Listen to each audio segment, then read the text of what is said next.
Hey everyone, welcome to another episode of Table Talk. I'm your host, Jake Combs. Tonight we are going to be taking a look at Codex Chaos Space Marines, as well as the Mission Pack Chapter Approved Warzone Nephilim Grand Tournament. Now, at the time of recording this, both of these items are currently not available yet, but at the time of release, the Mission Pack will already be released, and the Chaos Codex will be available for pre-order. These were provided by Games Workshop for the purpose of this video, so we do appreciate them sharing these with us. And then we're going to go ahead and open both of these real quick. That way we're not having to get the knife out so much.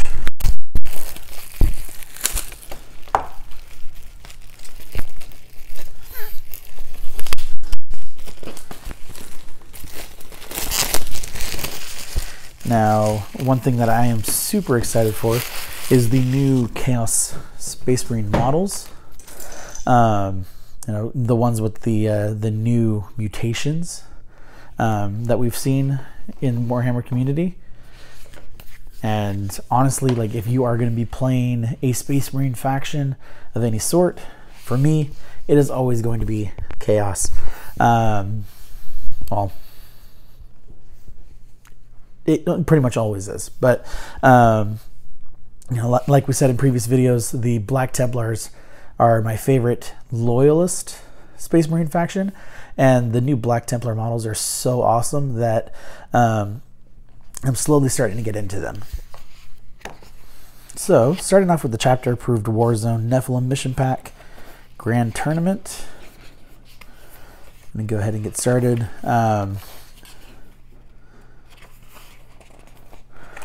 So just going over the main contents themselves, we have like battle ready section, kind of talks about, how to quickly get your troops on the table quickly. The Grand Tournament games, which is a step-by-step sequence on how to play Warzone Nephilim Grand Tournament, and describes what restrictions and requirements an army must meet if it's going to play a battle in that pack.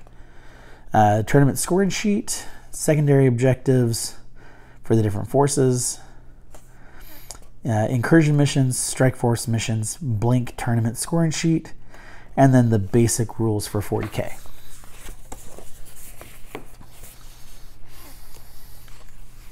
All right, so the battle ready section, again, is basically just going through and telling you what is needed to start the game. You need models. If you're playing in a tournament, it's always best to have them painted because you do get more victory points. I believe that rule was only for 40K.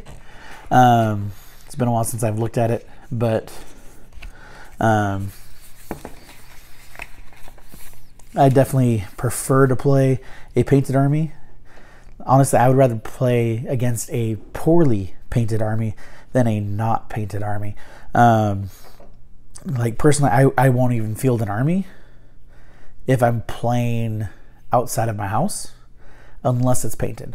But that's just my personal preference. I know that some people in the hobby, don't have the time or the will to paint, don't have the desire, don't care. All they care about is the game, and more power to them. I'm not saying that, there's anything wrong with those people.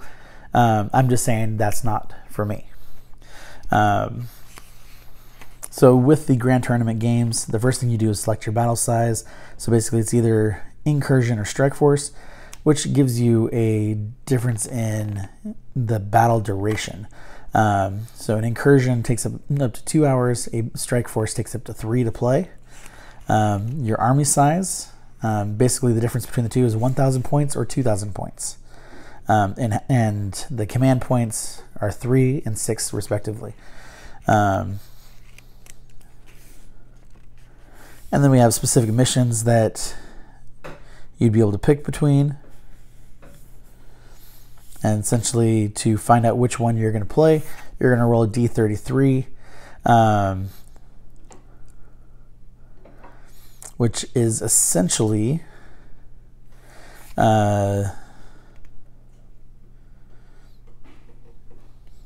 see, I'm guessing that's 11 D3s.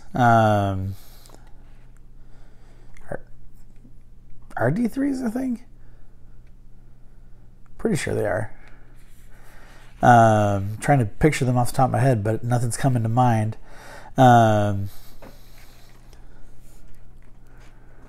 Let's see.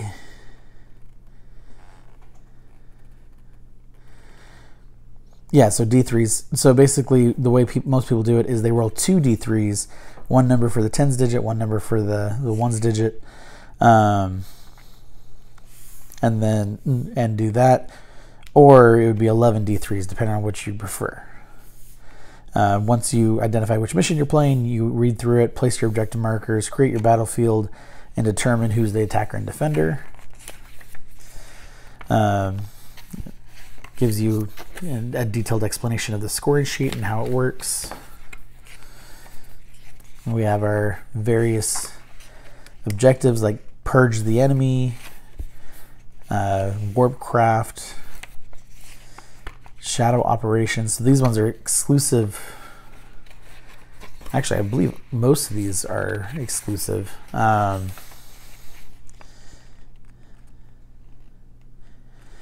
Okay, so these first ones are ones that anyone can have, and then we have the ones that are specific for the different forces. So like we have a section for Forces of the Imperium, which is Adeptus Astartes, Black Templars, Blood Angels, Death Watch, Dark Angels, and so on. We have Adeptus Sororitas. Pretty sure I said that correctly. I always preferred to call them Sisters of Battle. It was just so much easier to say. We have the Adeptus Custodes, Mechanicus, Militarum, Imperial Knights, and Grey Knights. Excuse me. Still dealing with that pesky cold. Likes to take my voice away. At least today you guys can hear me, and I'm not constantly coughing. We go into our Forces of Chaos. Starts off with the Traitor Astartes legions. One of them being Creations of Bile as a legion, which I don't recall ever actually seeing Creations of Bile as a legion before. I mean, obviously they're followers of Fabius Bile, or Fabius.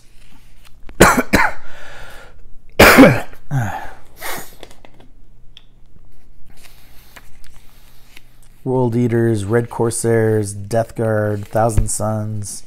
We have Chaos Knights, Chaos Demons.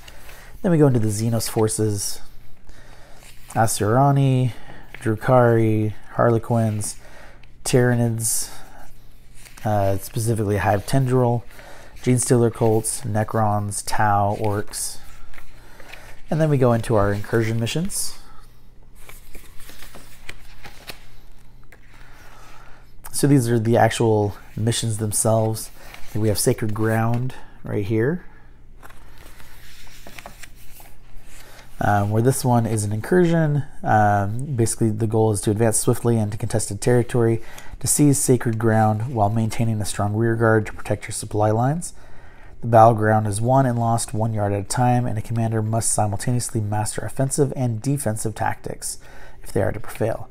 So, I mean, that actually sounds like a pretty cool mission for sure.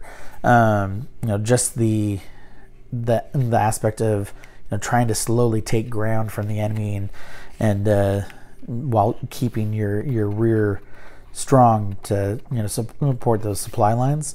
Definitely that seems like a real mission that like a real army would actually be on.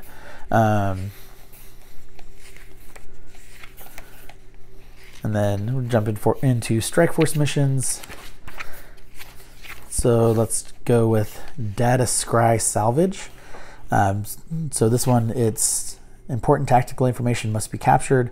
Key data terminals have been detected, but the machine spirits of several must be slaved to your data tethers at the same time if you are to intercept the intelligence you need.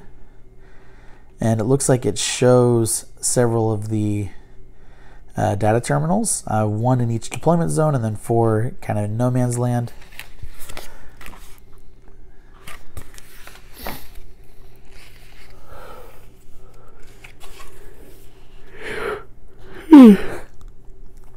So in this mission, if a player controls an objective marker that is in no man's land and at the end of their command phase, and one or more of their units that are within range of it has the objective secured ability or a similar rule, it remains under that player's control unless the opponent controls it at the end of a subsequent phase, even if there are no models within range of it. So the objective, each time a unit from your army completes the data intercept action, you score a number of victory points equal to the number of objective markers you currently control that are in no man's land, up to 3 per action, up to 3 victory points per action. So another interesting mission for sure. Then we have our actual scoring sheet, and we go into the basic rules, which for the most part we should all be familiar with already. And we have a terrain feature section. I really like those 2 statues, especially the one with the kind of skull face. Definitely really cool. I've never actually noticed that one before. I'm hoping that we get some new statues like that coming out in the near future. All right, and now on to Chaos Space Marines Codex. Now this is one of the fatter or thicker codices that we've had.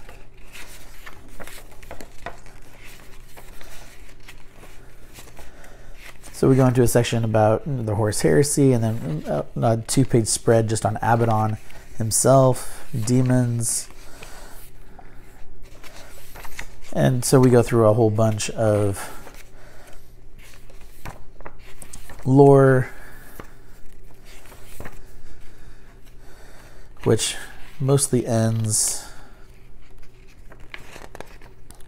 looks like page 56, where we start getting into some of the painted examples. And I like that some of the examples in here are the Chaos Cultists from Blackstone Fortress.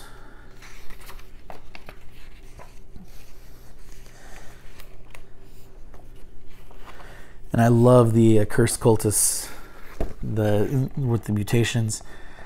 They look awesome.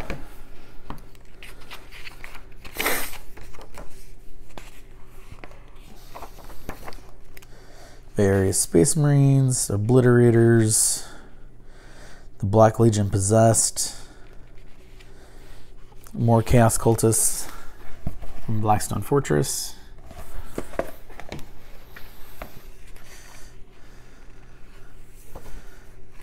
And then on page 72, we finally get into the actual rules themselves. So combat patrols, detachment abilities. So going through, like, for the main gods, like you can include Khorne Berserkers in a Space Marines detachment. For them, they always have the Elite's battlefield role, must replace all of their faction keywords with Chaos, Khorne, Heretic Astartes, Traitors Astartes, and Legion.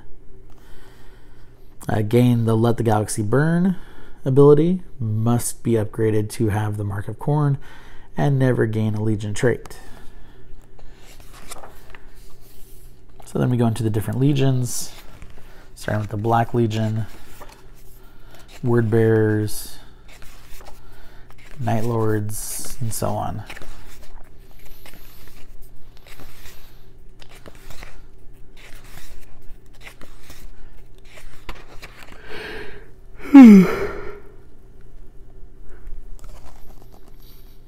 So the creations of Bile, so no actual direct real picture there of the models or anything, but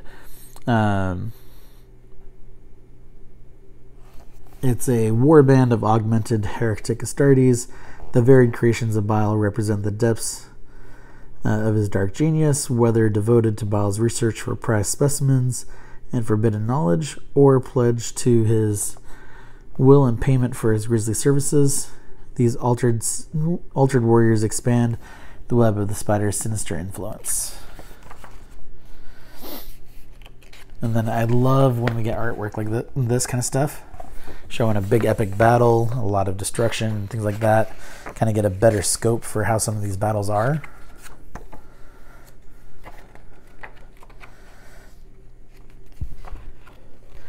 And then I love with Chaos how we get just like random pictures that make absolutely no sense, like this one, that at the same time make perfect sense, just because it is pure chaos.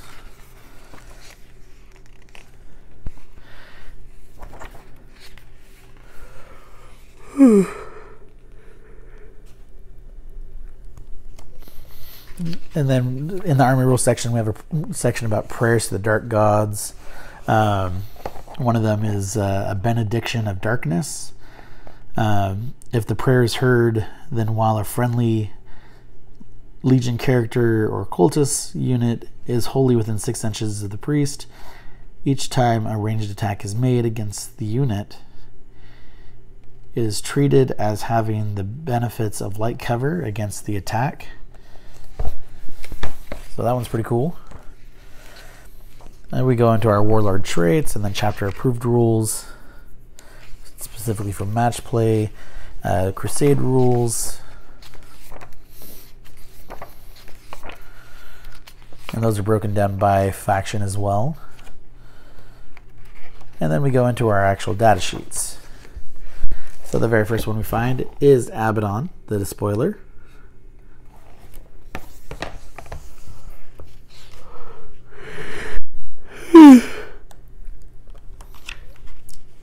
As well as Harkin World Claimer, Huron Blackheart, Demon Prince, Fabius Bile, Chaos Lord, Cypher, Master of Possession,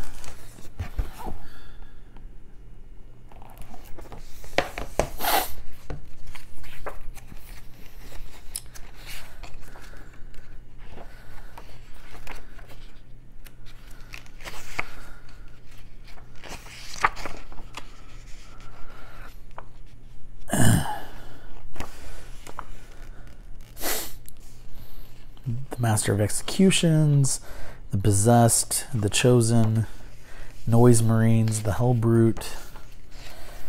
I mean, there are so many units that can be used in Chaos that it surprises me how much there are sometimes.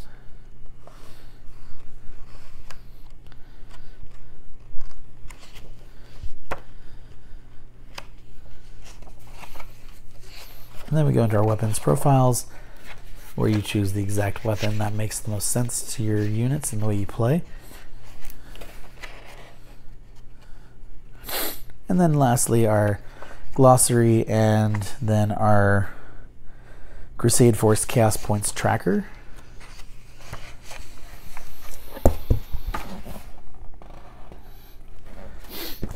So definitely some cool stuff. Really looking forward to actually getting out and playing as Chaos Space Marines again.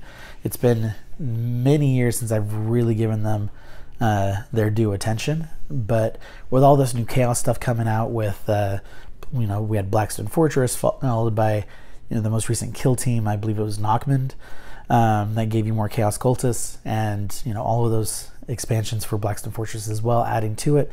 There's just a lot of really great options, and so I'm really looking forward to getting out there and start building a new Chaos Force. So definitely some really cool stuff. Like I always say with the codices, if you are playing against other people regularly and you don't play this faction, I still recommend getting the book. One, just because the lore is awesome and it's always a great read, but two, the main reason here is because if you learn the tactics that your opponent might be using, their abilities and how to counteract some of them, you're not going to really find that by just going to